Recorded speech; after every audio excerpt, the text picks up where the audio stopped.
SIR নিয়ে supreme কোর্টে একটা ঘোষণা করা হয়েছে যে 65 লক্ষ ভোটার বিহারে বাদ দেওয়া হয়েছে। সুপ্রিম কোর্ট নির্দেশ দিয়েছে যে ইমিডিয়েটলি যাদের নাম বাদ পড়েছে তাদের তালিকা প্রকাশ করার জন্য এবং মঙ্গলবারের জন্য নির্বাচন কমিশনকে সেই আদেশ দিয়েছে। কি বলবেন এই গোটা বিষয়গুলো নিয়ে? এটা সুপ্রিম কোর্টের এই 2 সদস্য যে বেঞ্চ, তাদের একটা গুরুত্বপূর্ণ ইতিবাচক সিদ্ধান্ত। এবং শুধু তাই না, তারা যেটা উল্লেখ করেছেন, এই যে 65 লক্ষ লোকের নাম বাদ গেল, তাদের তালিকা দিতে হবে। তাদের যে পুরনো ভোটার তালিকায় তাদের যে নম্বর ছিল, নম্বর উল্লেখ করতে হবে। বিধানসভার কোন বুথ এলাকার তারা ভোটার সেটা উল্লেখ করতে হবে। কেন বাদ পড়ল সেটাও উল্লেখ করতে হবে।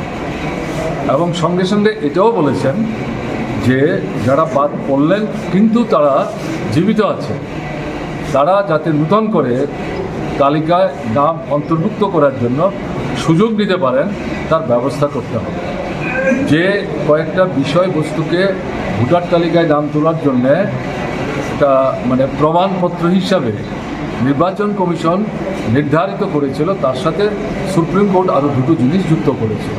সবটা মিলিয়ে যেটা মনে হয়েছে যে সারা দেশে যেভাবে এই ভোটের কয়েক মাস আগে স্বাধীনতার পরে প্রথম এভাবে সংশ্লিষ্ট রাজ্যের ভোটার তালিকা নূতন করে একটা অভিযোগে গিয়ে তারা যে মূল্যায়ন করার চেষ্টা করছে, এখানে সন্দেহ তৈরি হয়, সংশয় তৈরি হয়, ভোটের অধিকার হরণ করার চক্রান্তের মধ্যে কাজ করছে। এই ধারণা নিয়ে পার্লামেন্টের ভেতর, পার্লামেন্টের বাইরে ঝড় উঠেছে। সরকার পার্লামেন্টের মধ্যে এটা নিয়ে কথা বলতে চাইছে না। এটা দুর্বলতা, শক্তির লক্ষণ না।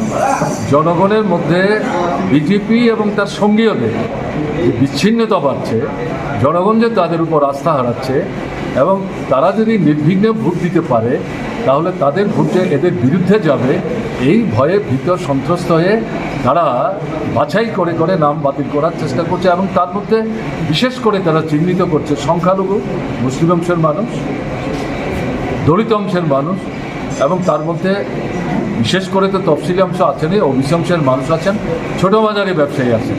তারাই সবচেয়ে বিধ্বস্ত এবং তাদের উপরেই তারা আস্থা হারিয়ে ভোটার তালিকা থেকে তাদের নাম বাদ দেওয়ার চেষ্টা করছে।